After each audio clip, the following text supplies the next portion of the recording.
Hey, Trevor Matthews here. I hope you had a fantastic day. Last week I put a post about the Alco navigation software, how to size Alco's electronic valves, and I want to just do a quick demo on how to use this software. So right here is the first page, home page. You can click on any of these links. It'll take you right to Alco's websites. Right down below here is all the different things you can size and select and get part numbers from. So if we're at the expansion valve here, first thing you want to look up top here, you can pick your language, whatever language you are. You can pick if you're in Celsius bar. I'm going to do Fahrenheit and tons. You can pick your refrigerant. I'm just going to pick 404. Evaporating temp, we're going to say 20 Fahrenheit, 105. We're going to say 20 tons is good, and 20 psi pressure drop. A lot of pressure drop in that line, but so an EX6 at 85% would work great for 20 tons. If we looked up on this side, this is what I really want you to look at, is the maximum valve capacity at selected conditions. So at these exact conditions, these are what all the other valves would be sized. And look at EX7, 65 tons. And what's cool about the EX valves, they can go down to 10% up to 100%. So realistically, you probably could use an EX7, just say your distributor only had EX7s, you probably could use that in its place because it can go all the way down to 6.5%. So your valve would run around the 30 to 40% range. All right. What I like to do though is I like to play around with these numbers. So just in case you want to do low condensing, let's throw the 70 in there. That EX6, look, EX6 is still okay at 97%. And right here, like 57 tons, like EX7 would work in this situation as well. As you can see, this can go all the way down to 6 tons. So you would have lots of wiggle room. I always like to play with the pressure drop too.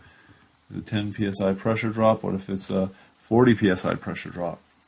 Oh, it moves it up to EX7. So always play around with these numbers because it'll change it up just to make sure that in all scenarios that the valve works fine. Then there's other valves down here depending on your conditions. Next one's Co2 Transcritical. So if you need a size your high pressure valve and the bypass valve, once again you can pick your language, picking the different things. So I'm going to do psi tons again, gas cooler outlet temperature, say 95. Saturated receiver temperature, I'm going to just say 34. Medium temp, I'm going to say 20. Medium temp vapors, I'll just say 10. Low temp minus 20. Fahrenheit, I'll say 5 tons. Let's see what happens. So right down here, CV6, 21%. So CV5, I would say that would be the valve. Here's the part number. And then the bypass valve, you would do a CV6. Here's the part number for that. Super cool. Here's the drivers.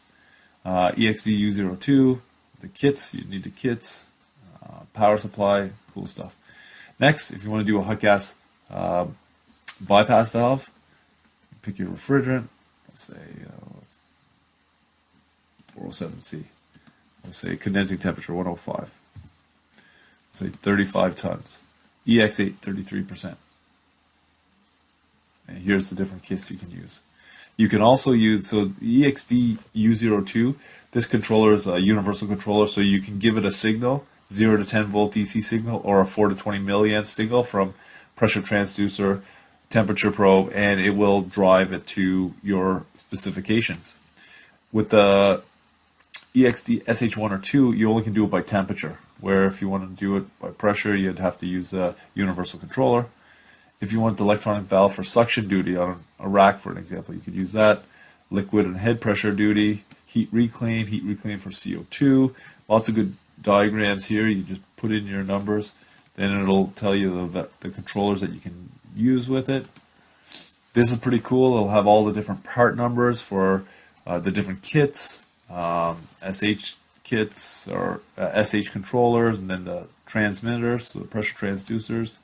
Then we have more stuff here, more accessories, TX valves if you need a size TX valves, more TX valves, and you can see just put in your conditions, put in your refrigerants, liquid line injection valves if you need some of those, solenoid valves, lots of different stuff to get all the different part numbers. That's what's really cool. You get all the part numbers. Oil, you pick your compressor. Let's say it's Copeland for MTL. And then here's, it's an OM5 120. Here's the part number 130 bar. So this is a European software. Some of the parts and components you can't get in North America, so you would reach out to White Rogers. White Rogers sells like the OMC, OMBs that are comparable to the Alco ones. Once again, here's lots of different things. If you need a thermostat, here's the part numbers, here's the conditions, whatever you're looking for. Lots of system protectors. Alco makes some of the best products in the refrigeration industry. So this, you should be using this. Here's the CPRs.